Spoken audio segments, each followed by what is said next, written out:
Football is a simple game. 22 men chase a ball. For 90 minutes. And at the end, The Germans. The Croatians. the English, Russia. The Uruguayans. the Belgians, The Brazilians. the Swedish, The French. Ruhig. the French always win. Hi, my name is Kamilla. Welcome to our World Cup show, formerly known as At the End, the Germans Always Win. The knockout stages have started, and you and I and we gonna talk about it.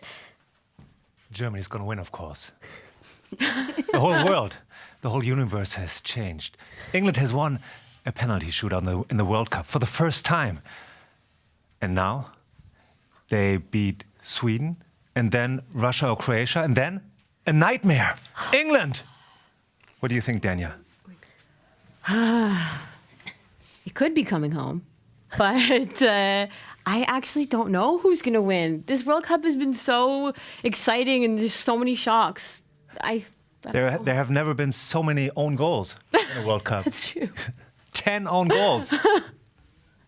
So, what is your guess? Who will win the title? I have to say, I was very impressed. What is it? I'm going to go with Brazil. I find that they're right now at the moment the most balanced team. I mean, people talk so much about the attack, you know, there's so much focus on Neymar, but if you look at this tournament, they've only conceded one goal. And I was really surprised that they didn't concede one against Mexico. Mexico can score goals. And the way they experienced that, yeah. Yeah, and the way they can break down sides, they make it look easy. Like, you looked at Belgium, and they struggled when it came to breaking down Japan. But Belgium yeah, conceded and 2 goals. defense helps you to win championships. So I'm going to go with Brazil. Alima, you went to watch the game at the Fan Mile. How was that? Oh, it was super. We have to take a look. There's a lot of music, a lot of dancing, a lot of celebration. Yeah.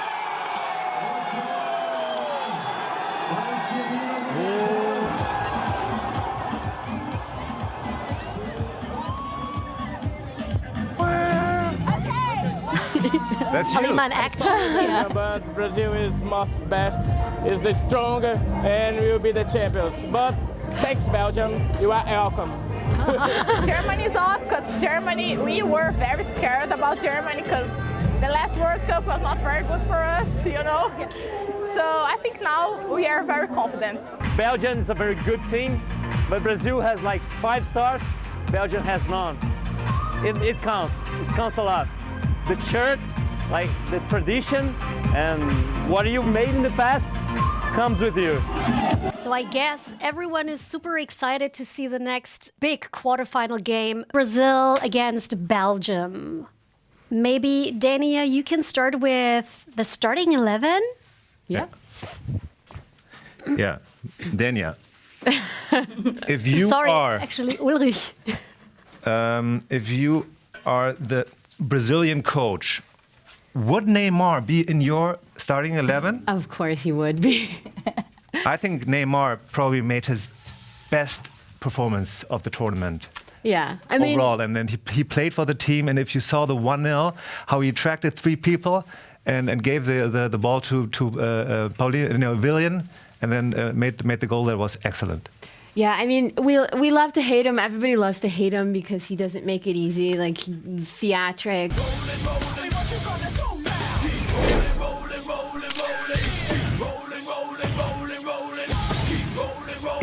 At the end of the day, Neymar is a world-class player, and he has the ability to make a difference in a game. So, of course, he's a world-class play actor. But play acting, I see that with Suarez. I see that with the English guy Maguire.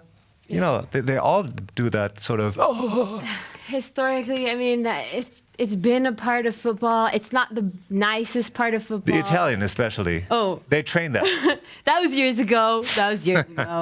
Okay, no, but yeah, I think diving aside, theatrics aside, he's a quality player. He scored a goal. He got an assist the last game. So I think maybe he's starting to come into his own and be the Neymar that everybody knows he is. Danya, you fielded Fernandinho for Yeah, so Casemiro is suspended because he has yellows. But do you think that he can replace him? Yeah, I do. Because previously Fernandinho was starting. So, I mean, Fernandinho, Man City, you're not losing a lot of quality when you make this change. So, I mean... Such a Brazil's strong bench. Yeah. If you have a guy... Strong. Yeah, to have Fernandinho come off the bench is a luxury that most teams would want to have. But I think that also Felipe Luis, maybe, we don't know, because Marcelo is, arguably the best left back in the world.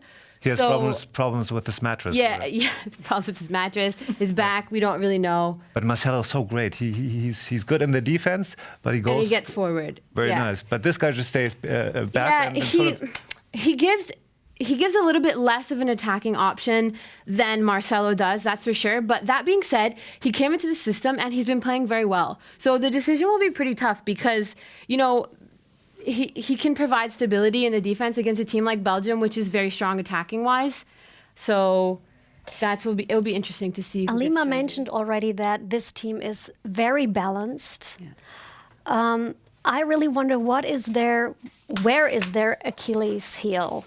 I don't even think you can say that they have one. I mean, I think, we have seen flashes. Like, for example, in the Mexico game, Mexico could have scored if they were a little bit more clinical in the final third, which is something that a team like Belgium is. They're very skilled in the final third. So if Brazil has those lapses and they, give them those half chances, somebody like Lukaku or Hazard, they'll be able to capitalize. So maybe if we can say that that's an Achilles heel, but I mean, this is a very strong team from the back to the front. Yeah.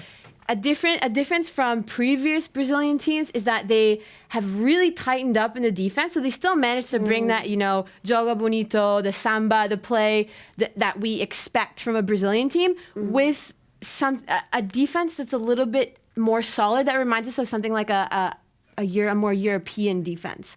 They've only, like you said, conceded one goal.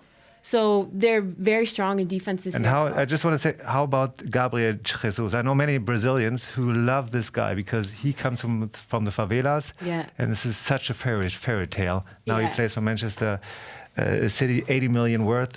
Yeah, I mean, honestly, I'm a little disappointed in him so far. He hasn't scored yet. I mean, you have a player also like Firmino on the bench who's come in, scored. So, I mean, I think he'll stay with Jesus and maybe put a little more faith in him, but I think he could be doing better. Maybe this is his chance to, Danya, let's turn this board around and take a look at Belgium. Enough about Brazil. So, Danya, if you are the Belgian coach, why didn't you bring Nainggolan? This coach, he left one of the best players at home, like Jogi Löw. Yeah, and I think that's a great point because in the last game against Japan, a player like Nainggolan would have helped the game 100%. Okay, How? We can speculate, but especially in the defense. Yes, because Witsel and De Bruyne. Okay, they cover a lot of ground, but they just are lacking a little bit of that defensive quality. And I think that created a weakness that was exposed by Japan. So somebody like Nainggolan would have been able to, in my opinion, be effective in this area. Whereas, they're very effective going forward. But, against a team like Brazil, Brazil's going to come at you and they're going to attack you. Absolutely. And they're going to bring a lot more than Japan did. Nothing to take away from Japan. And Nainggolan is an experienced chain smoker. But also credit to Martinez. I mean, what he did at Japan with the two substitutions, that was like a masterclass. That was almost like it paid off. He brought on Fellaini, brought on Chadli, and immediately made a difference in Belgium's games. Fellaini that's why Mourinho loves Fellaini. He brings him on and he's that super sub. He comes on and he's difficult to defend against. He's just like that awkward moving player that's Danya, you fielded 6 players from the Premier League. Is this an advantage that half of the team is playing in the best football league in the world? Arguably. I don't think, honestly, there's probably going to be so many people that kill me when I say this, but I don't think that defensively or tactically the Premier League is the best league in the world. Defensively, it's the most exciting. Fast-paced soccer. But tactically, you know, it's not. And they are all in the Premier League. Yeah. And, you know, their defense, at times they look a little shaky. I mean, they have a problem. The defense, they conceded too many goals. And this guy, he made his header 18 meters long. That was the longest header in the World Cup history. Yeah, that's a fun fact for you. Yeah. Fun fact. How about the Just for prediction you. game? Oh, Or yes. Do you want? Yeah? Yes. I mean, we could talk for hours, but we should do the prediction game. You are right. Ulrich. So, dear viewers, now I ask you to join our prediction in this thrilling encounter: Brazil versus Belgium. Who's going to win? I stick. Okay, Brazil is probably the most complete team, but I still, with my own opinion, it's going to be Belgium. Their plan is to nullify them, and they will go to the penalty shootout. I want to say Belgium because I hope they win, but I'm going to go with Brazil because I think they have a little bit more than Belgium does. And I agree absolutely on what Danya said. I'm also going to go with Brazil. Sad face. Yeah. Okay, now we want to talk with our man in Russia, Ollie. Oh, wait. Alima, you did your prediction. Yeah, Sorry. I think you guys saw Brazil. What? Yeah. Oh, sorry, I just think it comes down to who can break down who, and I think, to me, Brazil so far can break down sides better than Belgium can. So Brazil, but Brazil. Brazil. You're so I like Belgium. You're as so well. opportunistic, you know. It'll be a good game. But you're Let's go to Russia. Let's go to Russia. Russia's calling. Russia is calling. Our man in Russia, Ollie. Do you hear me? How you doing, guys? Hi. We just talked about Brazil and Belgium. Will one of them be the World Cup winner? Yeah, I mean, look, those are two of the teams with the best chances, right? But they've got a tough run to the final. First, they've got to play each other, and then they've got to play the winners of France, Uruguay. And then, of course, it doesn't matter anyway, because whoever gets through, they're going to lose to England, because it's coming home. I see you're in Russia. How's the atmosphere? Do the people really believe that Russia could possibly win that thing too? I mean, except England. You know, some people are saying that. At the start of the tournament, no one believed. Before that 5-0 against Saudi Arabia, a lot of people here thought that the national team was going to flop and that they wouldn't get out of the group. They might not even win a game. Obviously, one win after another has changed more and more people's minds about what this team can do. And it's kind of a snowball effect, you know. The more people believe it, the more the team believes it, and the more you think that anything could happen. I mean, you yourself, Oliver, you predicted that Russia wouldn't make it to the knockout stage. What went wrong? They keep making a fool of me. Okay, but you're not a fool. No, look, I looked at the team, the lowest ranked team playing at this tournament, and I thought, all right, they might be Saudi Arabia, but they won't be Egypt with Mo Salah, and they won't be Uruguay. Okay, they didn't be Uruguay, but Egypt were a big disappointment.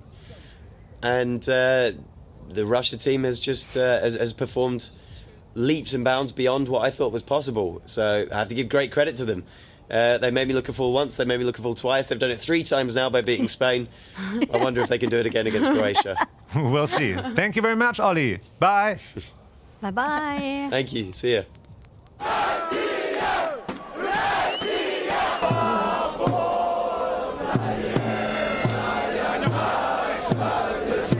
Wow. Russia made it.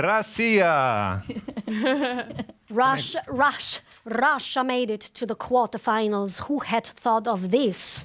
Hi, people laugh at me when I predicted Russia last week. It's like, yeah, I did. I'm like, You That know, is home advantage. Alima, you shouldn't drink so much vodka. That's what I tell you all the time. Is home advantage the only reason? No, I don't think so. I think the 12th man obviously makes a difference. Yeah. But for me, I think Russia, I think somebody mentioned this earlier as well, I think they came into this tournament not really having like the biggest of expectations.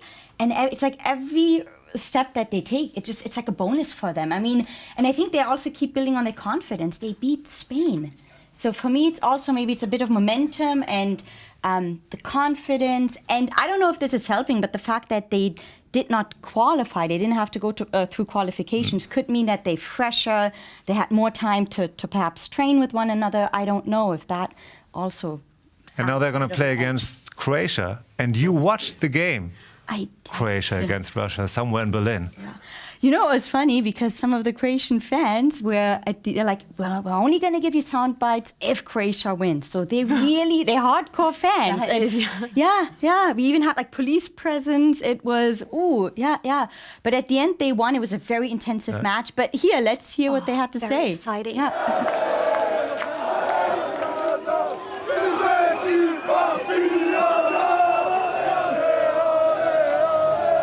Oh my God. And what do you think are your chances against Russia? Final this time! First place! Quarterfinals! Ulrich, Yeah. what do you think? I guess you stick with the underdog, right? Always. Russia. Russia's going to win. I mean, they kicked out Spain. That is the biggest sensation. Spain made the most passes in, I don't know, World Cup history. 1,114 pace passes in one game. But they don't know. 79%. Yeah. 79%. Don't win They games. didn't score. That's all it was. They don't win games. But who's going to make the difference with the Russian team? Well, I think that's the thing. It's not about who's going to make the difference. It's the team that makes a difference because Russia has showed us. That's what Jogi Löw always. Germany's out. That didn't work out for Germany. No, but- Jogi Löw is not really out because Cherchesov, the coach of Russia, he was a goalkeeper in Innsbruck during the time while Jogi Löw was coach there. Now we're just reaching for the stars here. So a little with Russia, there's a little bit of Germany still in the tournament. But Russia has shown us in this World Cup that it doesn't matter what your team looks like on paper because player for player, if you look at on paper, they were not better than Spain. But Russia had a system. They knew what Spain was going to do. They were patient. They were disciplined. They were compact. You know, they knew that Spain was going to try to come out and try to pull them out of position and try to find the spaces. They didn't allow it, and they won the game. Does So- Croatia has a chance against Russia? Yeah, Croatia obviously has a chance against Russia because look at Croatia. They have a lot of skill on their team. They have quality midfielders, you know, quality strikers. Modric, Modric, Rakitic, Perisic, Rebic also. So. Rebic, my I think guy. tactically also the way Croatia's set up, I think they have a bit more directness with their players. You look at somebody like Mandzukic, Perisic, they really offer that. What do you mean with that directness? Like I think for me, Croatia can like break in between the lines better, and that's Vertically. something that vertically, horizontally, both ways. And I think with Spain, I think that was one of the biggest problems. Yeah, it was just side to side. pass, but no one could really break in between the lines. And I think Croatia. Yeah. And Mandzukic is like a guy in the Big, box. yeah. You can a target man. Yeah. He's a good guy. Who will win? Russia. I don't know the No score now. I way. like the underdog, but I've been saying from the beginning, I think Croatia can go all the way. So I have to stick to Croatia. I have a lot of Croatian friends too. So. I have many Croatian friends Yeah? too. Many. Okay, let's talk about the next quarterfinal game. It is Uruguay against France.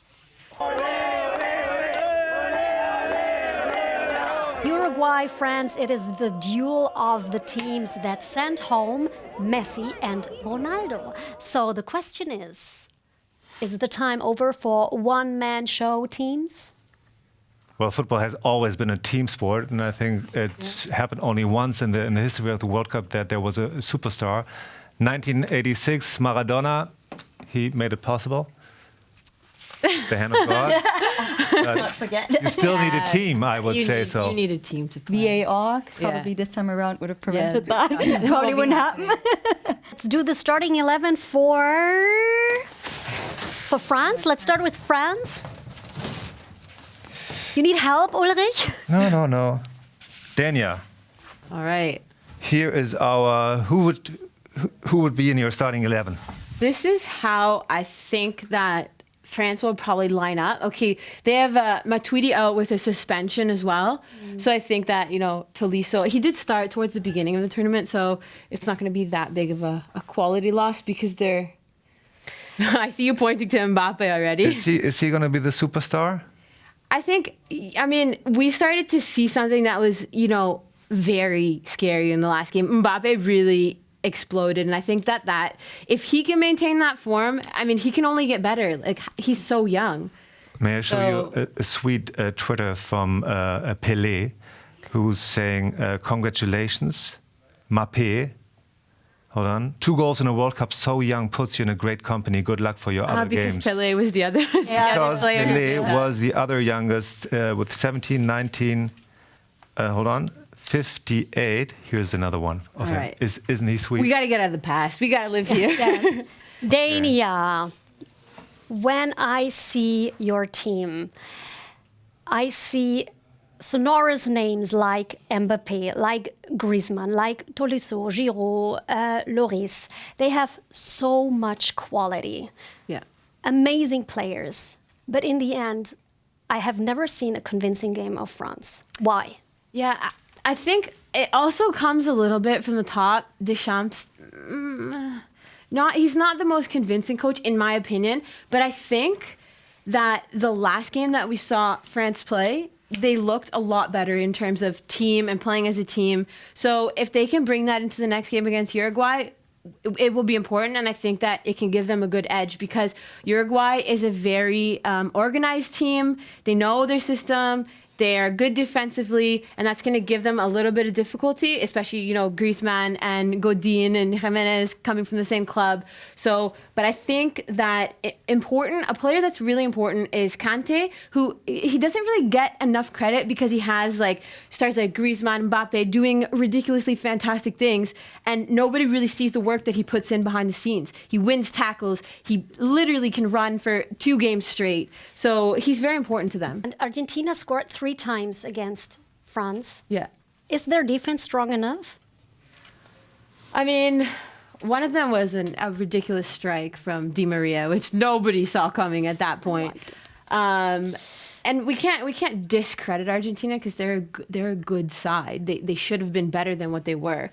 But I mean, they shouldn't. We have Barcelona and Real Madrid, so no, I mean, I think they're pretty solid. But then again, you're playing against Suarez, and I mean, I really hope Cavani plays because... Oh, I hope so. And to be also honest... Pogba. Also Pogba. I think he's been doing a lot better at this World Cup. He has improved as our $100 million especially man. with Mbappe, the two have been gelling. Yeah. Passes, I thought that was so impressive. I was like, wow. But honestly, I didn't see a plan there of the French team. But probably Uruguayans, also put off the gas. I had the feeling that those guys knew what they were doing, especially up here. For Uruguay, I think they have a good defense. I think we should also mention that a lot of these players did play in Italy.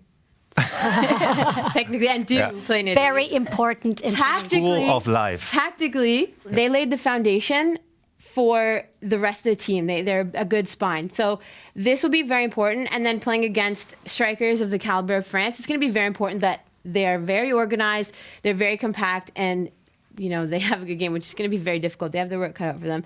Now here, this is what worries me a little bit about Uruguay, is that they have midfield for midfield. I would say that France has the edge with Pogba and Kanté, because Kanté can cover a lot more ground than maybe these 2 players here. I mean, Torreira, he plays in Italy as well for Sampdoria. And, he in that position, maybe people don't know a lot about him, but Sampdoria had a very good season, and he was a big key for that. He's good in the defensive role, so he'll probably be a little bit more behind to provide the link between the defense and the midfield. And then Betancourt, he plays for Juve. I mean, maybe didn't get as many minutes as... with a team like Juve. But he is also responsible for providing the link. Now, he's very young, so it's gonna be difficult to play against that France midfield. So I think it'll be interesting to see. Danya, let's talk about Cavani. Yeah, Cavani, he went out in the last game with it was a calf injury. I mean, he was limping the other day when we saw the videos of it. So I really, really hope that he will play, because he's him and Suarez have been together for a long time in the national team. They know each other. They know how they play. I mean, he found Suarez found Cavani for the first goal. It's like they don't even have to look. They know where the other one's going to be. And like I said, this is why strikers cost so much, because putting goals in the back of the net is important. And so many teams have struggled with this in the World Cup. These 2 players don't struggle putting balls in the back of the net. A half a chance, and that ball's going to be in. So I hope that he plays. So who's going to win? France or Uruguay? Tough one. I don't have any flag. We don't have a flag. Yeah, I don't just either. Uruguay. Oh, we just just have have Uruguay. Uruguayan flags. So Uruguay is going to win. We don't have the French flag. You know what? I'm gonna go with France. Although I really Yeah? like Uruguay. This is a tough one. I'm Yeah? gonna go with France. I don't have a flag, but I go with France it's too. a tough one. Because of the lack of flags, I go with Uruguay. There are many flags. 2-0. in the back. No, 1-0. Not a France one. I think if Cavani plays, we can have a match and we could maybe see Uruguay win. But I don't. If Cavani doesn't play, I'm going to go with France. France. You know what's also so beautiful, I think, I've noticed about Uruguay? They have, like, so much star power. Like, you look at their two defenders, and then you look at Torres and Cavani, but it's never about any of them. No. Like, it's the collective. It's like, when was the last time somebody only talked about Torres or Cavani? It's always them as a team. And I think that is a feature, like a characteristic I find so attractive about Uruguay. This team's also been together for a very long time. Their coach has been there for a long time.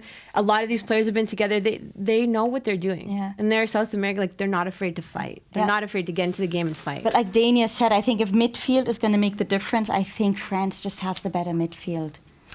So that's I see why France. again. We could talk for hours, but we should Sorry. continue a little bit. Yeah. Let's look further into the future. There is another quarterfinal: England against Sweden. Yes. Alima, you've been. I in a- followed. I was with hundreds of Colombian fans in Berlin. Like the entire community, like the Colombian community came out to watch this game. It was like, what, I think around 400 or 700 people.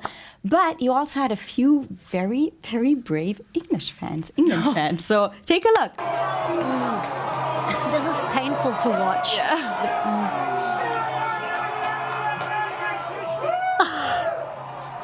With Sweden, I guess these were the English fans. I mean, you know what you're going to get. In a way, it's like a very English style. So in a way, we should be able to play against that. They're a good team. They got there. They're very organised.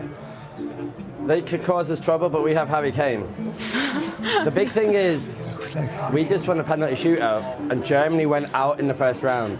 That doesn't happen. That means the curse is gone, and we can win this thing. The curse is gone. The curse is gone. Congratulations to that, England.